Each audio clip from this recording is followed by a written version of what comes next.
Now, I can't wait to get to university because I'm going to get on radio. I'm going to do TED Talk type presentations.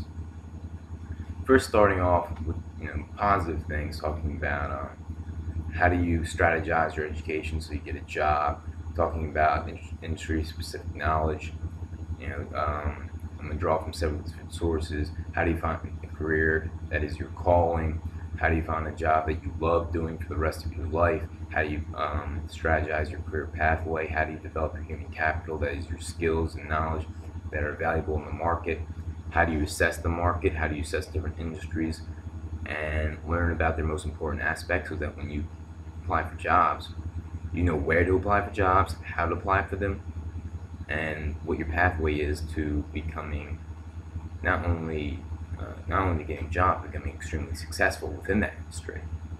I'm talking about becoming one of the top members of that industry. I'm talking about rising to the top. And that's the lecture I'm going to talk about, is how do you become an executive within a large corporation? How do you plan your career pathway? What type of lifestyle do you have to lead? What type of strategy must you develop? What type of knowledge do you have to acquire in order to become extremely wealthy? And I have an aunt who's extremely wealthy. She runs an IT consulting firm for hospitals, for healthcare institutions, and she makes, I'm not going to say how much money she makes, but she makes a fair amount of money. And I have a family background, and I know the girls I've dated also have wealthy family members, except the funny thing is that my family, nuclear family, is not wealthy. But all my extended family, a lot of my extended family is either upper middle class or wealthy. And I have a uncle who is a chief financial officer. I have an uncle who is an internist physician. I don't have any family members that are executives, but I have studied in depth what the career pathway that it takes to become an executive. And that's one of the talks I'll give. I'll also give a talk on a super lecture. I'll call it a super lecture. What I'm going to do is I'm going to talk to a professor. I'm going to write a research paper, and then I'm going to say I would like to present this research paper. And it's entitled "The Art, the Science, the Philosophy of Love," a 2-hour super lecture on humankind's most powerful emotion. And then just go through the number of things I'm going to talk about. What is love? What is the difference between good love and bad love? Dating advice for men, dating advice for women. How do you have a healthy relationship? Why is the divorce rate so high?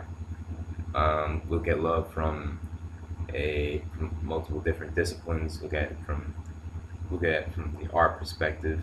Look at it from modern art and music. Look at it from philosophy. Look at it from science, several different forms of science. Look at it from books about how to maintain a healthy marriage. What makes for a good couple? Physical attraction and some chemistry is not enough. Like, personality-wise, chemistry is not enough.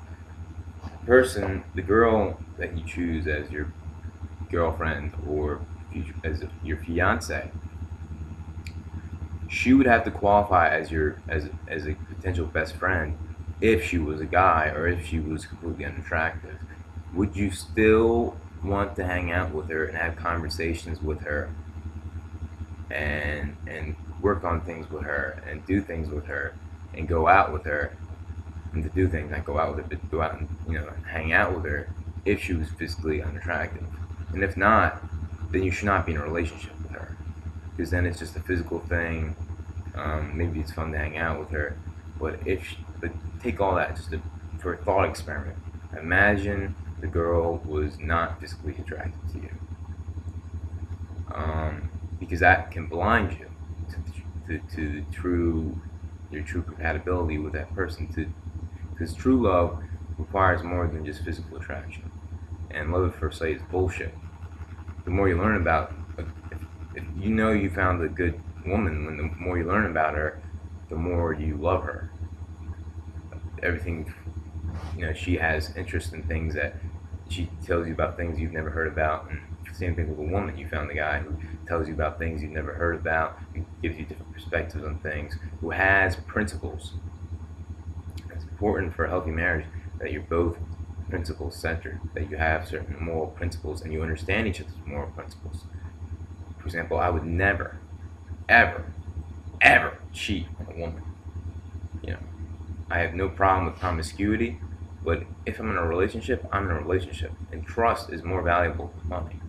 Now, if I break someone's trust, I won't be able to sleep at night. I just won't, because I grew up in a family that taught me that you value trust. And people just don't value it anymore. They don't value taking care of others, trying to make the world a better place. We've become a very narcissistic country. And it's sad to see the amount of narcissism that takes place. And the music, a lot of music reflects that. You have a lot of, not all of the music, but a lot of the music just, reflects and amplifies this self-destructive philosophy of complete narcissism, where you're only concerned about yourself. And you don't realize that you can have win-win situations, that you can become successful while helping other people. And that's what you should try to do. Because we're all on Team Human. We're all trying to we have to lift each other up. It's not a zero-sum game in this world. I mean, the more you rise other people up, the more they'll rise you up. And you help them out, they help you out. And then you have a team, you have a family, you have friends, you have a network of people, you have people who care about you, you have people that say, hey, you have a large network, a large social circle, and then you have people in general, and then you have a good reputation, and people say, even if you just are a selfish asshole and you don't have those mirror neurons where you see people in pain and you want to help them out, even if you don't give a fuck about anyone but about yourself, unless you're a sadist, you should help other people. Even if you're a complete selfish asshole that cannot relate to other people and cannot feel what other people feel, does not feel pain when they see other people in pain.